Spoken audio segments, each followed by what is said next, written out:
Well, buenas tardes. I am very excited to be here in your beautiful city. I would actually thinking about coming back multiple times now that I've seen how wonderful it is. I'm going to talk to you today about what I consider the most important thing to be exponential. Everybody's talked to you about how to be better, how to make change, how to see the future. Well, let me tell you who is in charge of the future. It's the parents and the teachers. The teachers are in charge of the future. How they teach your children determines what your children are going to be doing and how they're going to be as adults. So this is the cover of my book that is coming out next May. How to Raise Successful People, Simple Lessons for Radical Results. How to do it. So I'm going to tell you about my experience. So what credibility do I have for trying to raise successful people? Here it is. So my own children were my first, so to speak, guinea pigs. I tried out all my ideas on them. And in this book, by the way, there's lots of stories about what I did to them. Some of those stories, they weren't so happy that I put them in the book, but I did it anyway, because that's what mothers do. So here's my first experiment. This is Susan. Susan is now the CEO of YouTube. That's my first daughter. I have 3 daughters. The second daughter is Janet. Janet, who is a professor of pediatrics at UCSF Medical School, and she is interested in solving the obesity epidemic. You know, we have more obese people in the world than any other problem, even in impoverished countries. And the question is why?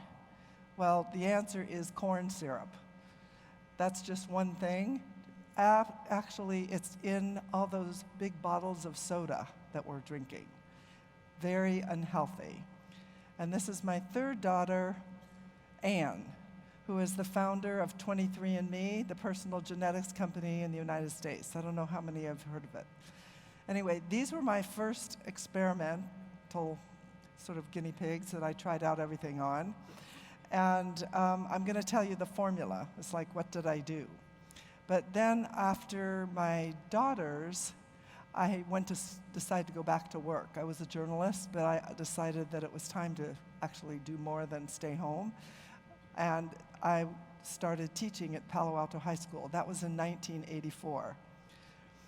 And so here are my daughters right now. This was just taken 4 days ago at the Breakthrough Prizes in Silicon Valley. This is where they give scientists who make a huge impact on the world, they give them, each scientist that they pick gets $3 million. It's more than the Nobel Prize. Anyway, here they are. And I'd not only impacted the 3 of them, but I've had thousands of students over a 36-year period. And these are just some of them listed on Facebook. And this is my class today. I just took those pictures last week. This is what it looks like. And the question is, how can we spread this to other schools? Why is it just in a few schools, actually? It's in Palo Alto School District. So other teachers in Palo Alto are doing this now. There's other schools in the United States that are following this methodology now. How can we spread it to the whole world? How can we spread it here to Mexico? As the last speaker was saying, this is an incredibly talented group of people in Mexico. You have resources, you've got incredible artistic talent, musical talent, super smart people. Let's see if we can't spread it there. So this was my first book called Moonshots in Education. It's also in Spanish. And it gave the sort of how to do it in the school, how to do it with teachers, what teachers can do to make school more exciting for students. And so this is the formula. I'm giving it to you. There's 5 different parts. the first thing that teachers can do is trust. Why have trust? Number one reason is because when you trust the students, they trust themselves. In order to be able to do something, you have to believe in yourself. You have to trust yourself. First thing. And that's what I did with my daughters. I trusted them early on to follow what I considered whatever was interesting to them. It sounded reasonable. Second part of this is respect. And I put these in big slides so that it can make an impact, hopefully. You need to respect the other person. You need to respect the students. They might come up with wacky ideas, but those ideas can turn into something. So trust and respect. And the third part is independence. Give them some independence. Let them think for themselves. Fourth one is collaboration. Teach them how to collaborate. Number one problem that we have in the world today is we don't know how to collaborate. If you don't know how to collaborate, it's gonna fail. So companies, when you do a startup, the main thing that the venture capitalists look for is, can you collaborate? Can you work together? Do you have trust and respect for each other? Because that is one of the most important things that you can have. And kindness. Treat the kids, treat the parents, treat everyone with kindness. That sounds like, those are the 5 things, and this is basically the acronym. TRIC, hopefully to help you remember it.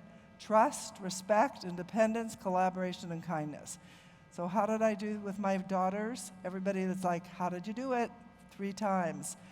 This is the trick. Those 3 things. Now I'm going to give you some more examples. Trick belongs in all parts of life. Childhood with your parents. Doesn't exist in most parenting. The parent's in charge, the child pays attention, follows directions. School, the teachers are in charge. The teachers tell the kids. It's a total top-down system. And actually, as adults, everybody tells other people they want to be in control. The family, it's important to have trust, respect, and independence in the family and in the job world. And that's what I'm going to be talking about in this today. So how did I come up with this idea of moonshots in education? I got it from Kennedy, 1961. Kennedy said, "The world needs a moonshot, not because it is easy, but because it is hard, and because it is one we cannot afford to postpone, and one we intend to win." It's so important. This is the moonshot. Took us 9 years or 8 years to get to the moon, and we did. My goal is we need a moonshot in education. Moonshot in education means changing the way we think of learning in the digital age. Changing how we think of learning. It's a different age. So if you think going to the moon was hard, try changing the culture of teaching. Okay, there's 2 institutions where it's really hard to change, and you'll understand. Number 1 is the church. Never going to change the church. And number 2 is schools. Schools, we're going to try, because schools have more, they are so important for the future of the world. So why do we need to change? Well, the world has changed dramatically. And we need to change the mindset of teachers and trainers and parents so that the main thing you do in school is collaborate. You have to change from the sage on the stage model, the teacher lecturing all the time, to the guide on the side model. Guide on the side. That doesn't mean you don't do any lecturing, it just means you don't do it 100% of the time. Most schools do it 100% of the time. Sit down, be quiet, do what I say. I bet you all went through that. And everybody's like, well, that's what it's like to be educated. If you aren't suffering, you aren't being educated. You need to suffer more. That's not my idea. So academics fail to change teaching because they're afraid of looking stupid. That's the number one reason. So we've been trying to change education for a long time. How can we help them feel more willing to take a risk? I think one of the things is we need to allow teachers to fail. It's okay to try something in class and maybe it won't work. Maybe you try it again. They're afraid to try because they don't want to look stupid. So we don't need people who think like computers. Is that what we were doing before? When I was going to school, as soon as you could memorize something, you did, and then you regurgitated it right away. Right away. You were like a human computer. But today, we don't need that. Why? Every single one of you has a computer in your pocket. If you want to find out something, you just look it up on your phone. But we need people who have the skills that computers don't have: empathy, compassion, kindness, and respect. That will never be replaced by a computer. Never. People need interaction. They don't just need facts. That is what you should be learning in school: collaboration, how to get along. So in my era going to school, literally, I was supposed to memorize all the time. And so here's like a little secret. I married a professor of physics, and he was chairman of physics at Stanford for about 10 years. And I'll tell you, one of the attractions back in the 1960s when I married him is that he was like a human computer. I'm not kidding. I would tell him, I don't know, mathematical formula of some kind, and literally 30 seconds later he came up with the answer.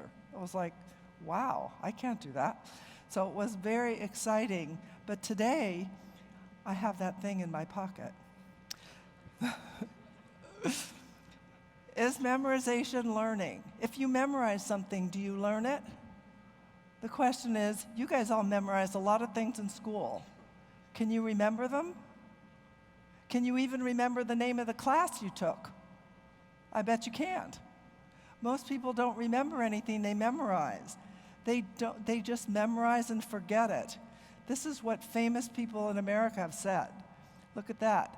Benjamin Franklin, tell me and I forget. Tell me and I forget. Teach me and I may remember. Involve me and I learn. Involve me. Do it and you learn it. Do it. Same thing with Winston Churchill. I'm always ready to learn, although I do not always like being taught. He didn't like being taught either. So many people don't want to just sit there and listen to hours and hours of lecture. What are we doing to our kids? They go to school at what, 8:30, and they're done at 3:30? How many hours of lecture is that? 7 hours a day. 7 hours a day. Test taking promotes memorization, not learning. Not thinking. This is a famous Harvard professor, Eric Mazur. 2 weeks after a test, students remember only 32%. A year later, students remember less than 10%. And now, okay, it's 20 years later, you probably remember nothing. Inverse relationship between GPA. GPA is grade point average and innovation. This is Laszlo Bock, Senior Vice President of Google, People Operations at Google. We found that grade point averages are worthless as criteria for hiring. They don't predict anything. Grade point average. How are we picking all the people that are working for us? Grade point average, right? That's really ridiculous. Okay, inverse relationship between grade point average and innovative orientation. The more students focus on test scores, the less creative they become. How many of you have heard of Sir Ken Robinson? Raise your hand if you've seen that TED Talk. It's the most famous TED Talk of all time. He talks about how schools kill creativity. That's because what are you doing? You're busy memorizing the whole time. Memorize, memorize, memorize. It's okay to memorize a little bit, just not all the time. So how to change the system? Changing the way you personally, you are the community, the way you think of learning is the key. You have control. because you can control school boards, you can control by your vote the politicians, you can complain, you can say this is how it has to change. Everyone says it's the teacher that needs to do it. But the teacher is just a pawn. The teacher follows instructions. I was supposed to just follow instructions as a teacher. Well, how come I didn't get fired? Well, I almost did, let's put it that way. Almost. Because I didn't follow instructions. I tried a new model. It created a lot of chaos at the school. Who loved me? All the students. That's how the whole program grew.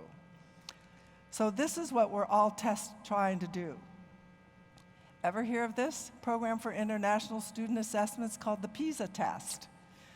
All the countries take it. Mexico takes it too. They all take it. Let's look at how Mexico does. Ranks at the bottom of the OECD countries. Not doing too well. Actually, that's not so bad. That means that at least they're creative. Yeah. Okay, the United States isn't much better. Look at that. We're in the middle, like 33, I think the United States is. So, but what are we all doing? All the countries are still trying to do that, even though it's not such a great test. They're still teaching to the test all the time. Everybody is doing it. So, this is what we're teaching people to do. Listen carefully and follow directions. Everybody is that's the system worldwide. Everybody's doing it. This is what we get. People who follow instructions. Is this what we want? No, everybody wants. You've been listening to everybody this morning. What did they say? They want creative people that are curious. We cut the curiosity out. Everybody just wants to follow instructions. In my beginning journalism class, the number one problem I have is the kids have a hard time coming up with story ideas. Why? They want to know. The first question is like, is this story idea an A idea? Am I going to get an A? They don't care whether it's interesting or not. They just want to know if they're going to get an A. That's one of the problems. After a while, after being in the class for a while, they don't care about the A. Why are more American teenagers than ever suffering from anxiety? Because they have no freedom. They're told what to do all the time. And not only that, we're really good at telling people what to do and following them. Did you notice on your cell phone you can track your child? Yes, you can track your child. Where is my kid? What are they doing? What happened to their freedom? They didn't have any before, now they have none. We're still teaching for the last century the factory worker mentality. Lecture-based model originated 100 years ago, 500 years ago, actually. So research shows university lectures are ineffective for learning. This is what we do in university lectures. Yep. Especially if you're a student in how many lectures you have per day. So we need to train people for a very different world. Just check and see what our children are doing. What are our children doing? They have a very different world. Back in the day when you went to school, there were 2 ways to learn. 1, listen to the teacher. 2, read a book. That was it. If you don't want to listen to the teacher, you were stuck. Or if you don't want to read a book, there was nothing else. But today, we all have a technological device. Phone, iPad, computer. This is the new world. We're all doing that. The baby's crying, what do? Give him an iPad. There it is. And you think that kid doesn't learn? Of course he learns. He knows exactly what to cry for. He starts screaming really loudly, give him another iPad. Or give them your phone. I mean, by the time they're 5 years old, they can do it better than you. This goes for corporate training, too. It's a totally different way of training. But how are we doing corporate training? Same old way. We lecture to them. Most effective corporate training should be hands-on. That's how people learn. Whether they've got a 35 or 45-year-old body or a 5-year-old body, they learn the same way, hands-on. So there's a changing role of students today. changing role of teachers, the world of change. We have all these problems, environmental issues, globalization, economy problems, all this world of work. We need to change to make sure that we know what we're preparing kids for. Changing concepts of learning. Fortunately, at least people know that we're changing. They just know how to do it. So what should we be teaching for the 21st century? What should we? Here's the main things. Collaboration. I think I said that already. The reason I'm doing it again is I just want to make sure you don't forget. Collaboration. Second thing, critical thinking. We should be teaching critical thinking. How's this? Communication skills. Can you learn to communicate effectively by reading a book about it? How about, I'm talking to you right now. Can you learn to be more communicative by listening to me? You've got to do it. It's just like you can't learn to ride a bike by reading a book about it. You can't learn to swim by watching the Olympics. There's things you have to do. If you learn to swim when you're 10 and then you fall in the pool when you're 40, I can tell you, you'll still know how to swim. Creativity. So these are the 4 C's that you need to remember. Creativity, curiosity, you cannot learn that by sitting in classes 7 hours a day listening to lecture. So those are the 4 C's: collaboration, creativity, critical thinking, communication. These are the skills we want people to have in addition to trick. The 4 C's and trick. And we're having a hard time getting that across. So the way we all learn has changed. Here it is. So what promotes passion for learning? How do we get kids? The main thing everybody says is like, how can I get my kid interested in something? Well, how do you do that? Passion comes when the user is in control. When the user, the person who's doing it, is in control. That's when passion comes. If you're interested in studying sea turtles, you should be able to do that. If you're interested in crochet or whatever, sewing, you should be able to do that. So these are the ways that we learn today: Google, Facebook, YouTube, Udacity, Coursera, Khan Academy, edX. These are the ways that we learn, plus just on the phone. This is a very interesting slide. I bet none of you knew this. The most popular education platform in the world today is YouTube. 1 billion learning videos, or people watch 1 billion learning videos per day. 1 billion. They upload 1 million videos per day. That's just learning videos. If you want to know how to change the filter on your refrigerator, you go to YouTube. If you want to know how to get rid of mice in your house, you go to YouTube. Or fix anything in your house, you go to YouTube. Everybody's doing that. So YouTube has just come up with this thing called YouTube Learning. That's to encourage teachers and students to make videos about what it is they're learning. Can you imagine how much you learn when you make a video about it? It's a great idea. So the internet promotes independent learning. So let's let the internet help the teachers. Let's give the teachers some support with the internet. Passion comes, again, when the user is in control. My suggestion is to change only 20% of the class time. Why only 20%? Because I'm a teacher and I'm really practical. I know that we're never going to change the whole system at once. How about just 20% of the time? To allow students to learn what they want to do, projects that they care about, just 20% of the time. Use real-world projects, STEM, science, technology, engineering, math, and media. And you're going to see why I say media in a minute. So life is a series of projects. It's not a series of tests, multiple choice tests. We should prepare kids for life. So my idea is the 20% moonshot idea, 20% of the time. I bet they could do it here in Mexico. It's easy. You give kids an opportunity with some kind of a technological device, an iPad, a computer, a phone, whatever. Let them work in groups and come up with their ideas. This is project-based learning 20% of the time. Students should control those projects. The professor is a coach, collaborator. Here, science, tech, engineering, math, and now I'm going to tell you about media.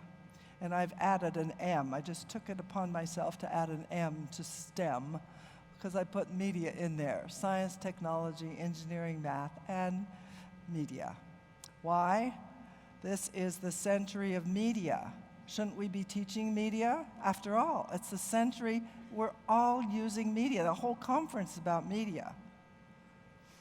So I use journalism as the easiest real-world project of all.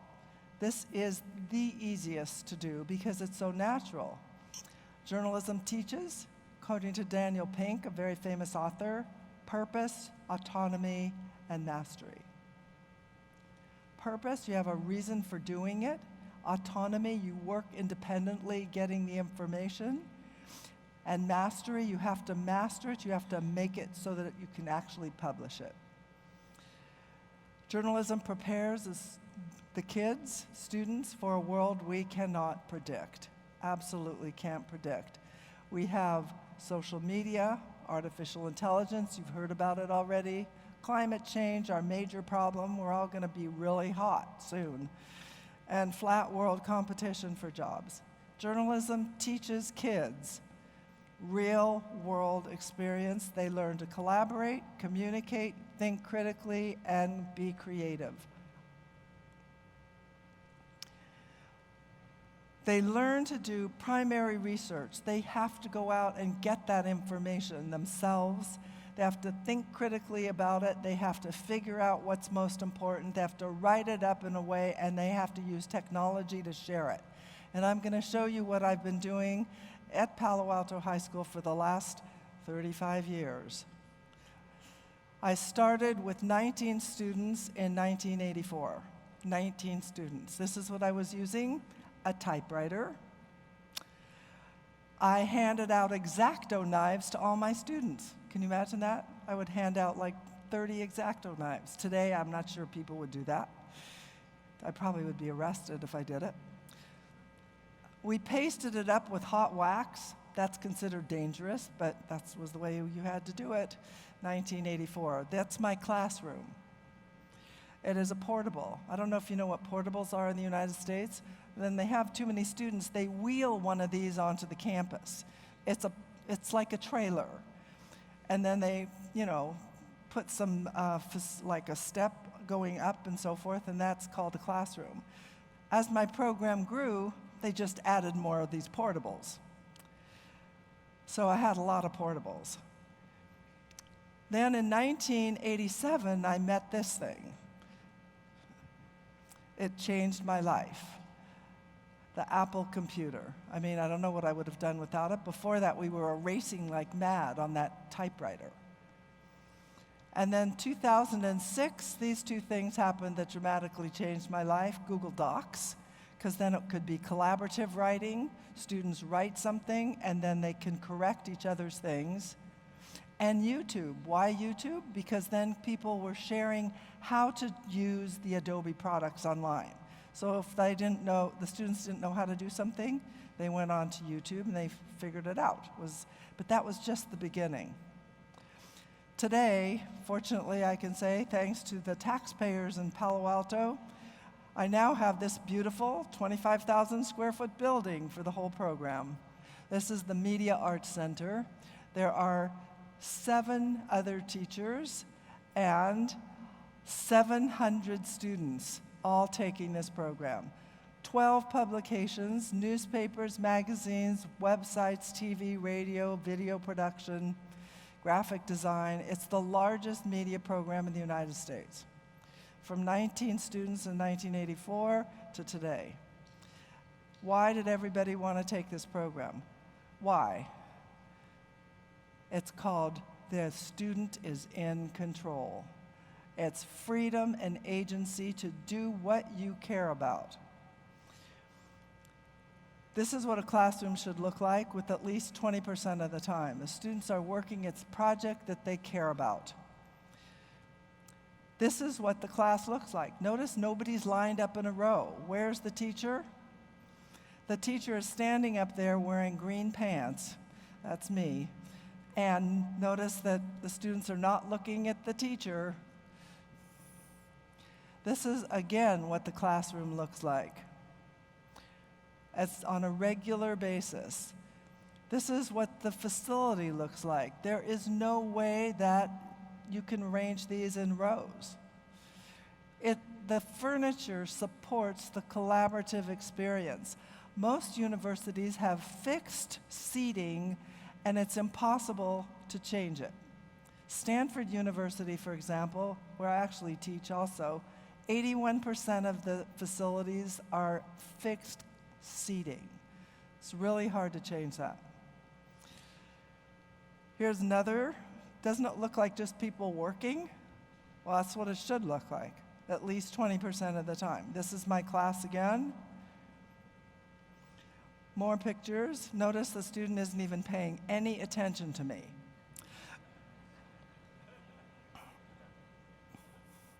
Here we are, more pictures. Give you an opportunity to see. So what is my assessment? The assessment is student work. Can you do it? Can you do it? This is what they do. They produce a paper like this every 2 to 3 weeks, 24 to 28 pages, 3 sections, lifestyle, sports, and news. As a matter of fact, they're producing one today, right now, while I'm here with you. It'll be published tonight. This is what they have a spread in the middle called a spotlight. They organize everything. They come up with the topics. I don't come up with the topics. Remember I said they had a hard time figuring out what was an A topic? By the time they reach this level, they don't even care. Bursting the bubble, that was their idea. They know, this is Silicon Valley kids, they know that they live in a bubble. The question is how to burst it, what to do about it. And then as another spread, painting diversity on the college campus. It's like, how do we get more diversity? They came up with this topic, they write it themselves, they do everything themselves. This is one of the magazines called C Magazine. It copied the New York Times T Magazine. And so there's nothing the matter with copying good ideas. You can't copy words, it's called plagiarism, but you can copy a good idea. We liked the New York Times T Magazine, so they copied it. And they made one, so this is now about 48 pages long. Notice their topics here. So one of them is about fat. And the question is like what to do about fat. The other one is about the glass ceiling or the ceiling for breaking down the bamboo ceiling. Because they say there's a lot of Asian kids in the program and they feel like, my God, the Asian kids are having problems getting ahead just because they're Asian. And the last one over here that got his head in the box, it's about gays.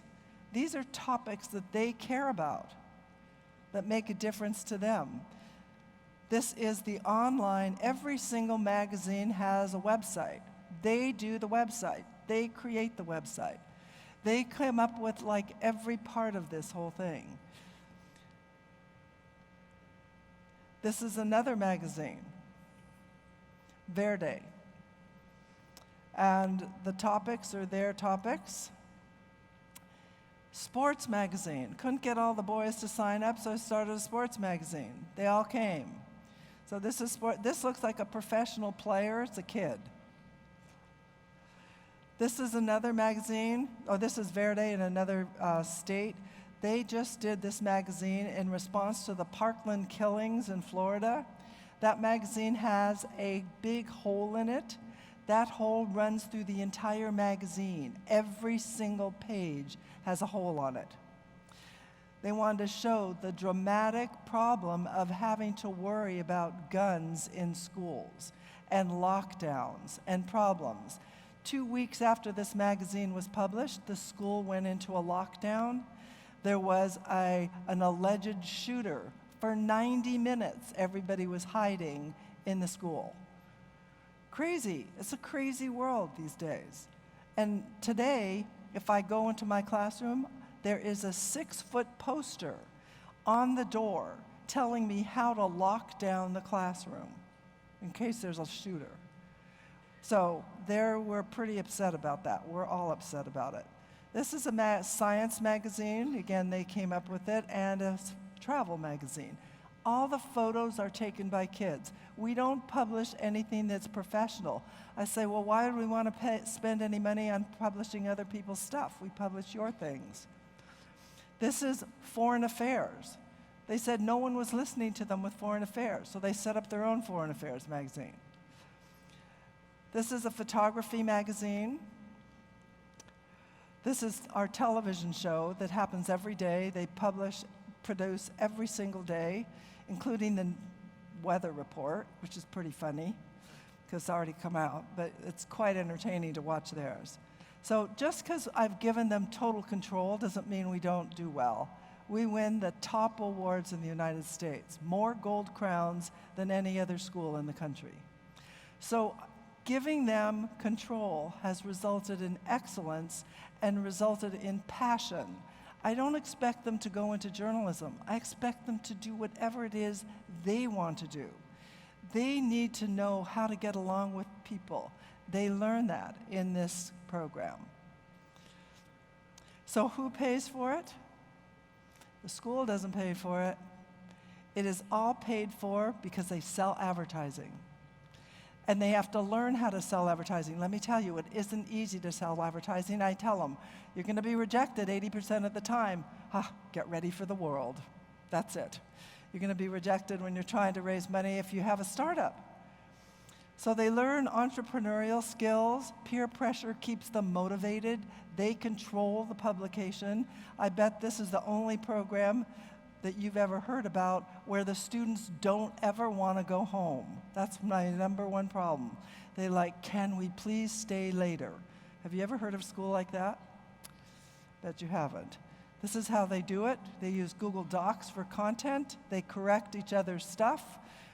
I correct it too, but they edit each other's things. They use Google Groups for communication, use Google Sheets for managing the publication. They do it all. Everything. Why shouldn't they do it? They're capable. So most students don't know when news is fake. Stanford study found that out. Guess what? Journalism students can spot fake news because they know what a source is. They know what it looks like to get the real information. They know how to write a story. Few of the graduates from Palo Alto Media Arts. So I've had thousands, but I just thought I'd highlight a few. This is Daniel Mason. He is a best-selling author. He wrote this book, The Winter Soldier. It's just coming out. Jeremy Lin, he did not go into journalism, right? Basketball player. Lisa Brennan Jobs. Steve Jobs' daughter was in my class for 2 years. She just wrote this book, Small Fry, about her father. Gadi Epstein, he writes for The Economist. He is the media editor for The Economist. Ben Hewlett from Hewlett Packard, he's a lawyer today. Brian Wong, he's the vice president of Alibaba Group. These people all didn't go into journalism. They did what they wanted to do. That's the key. You want to empower your kids. Liz Gaines, she's a journalist for Recode. Noah Snyder, he's the Economist reporter in Russia. And here's my most famous student, James Franco. His father was a mathematician. Guess what he wanted James to be? A mathematician, right? James decided against it.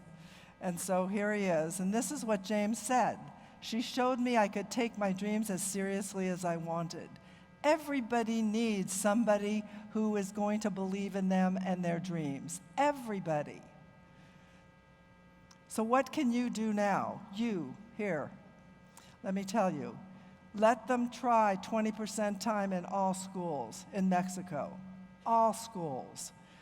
At home, treat children with trick. You as the parents, give your child an opportunity to spend time being trusted, respected, have independence, and treated with kindness.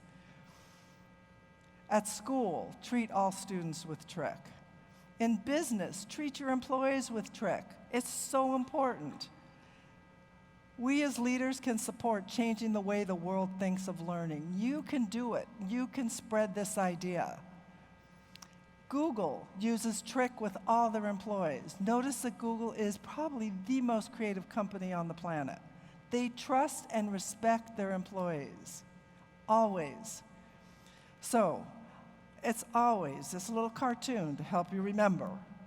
It's always sit, stay, heal. Never think, innovate, be yourself.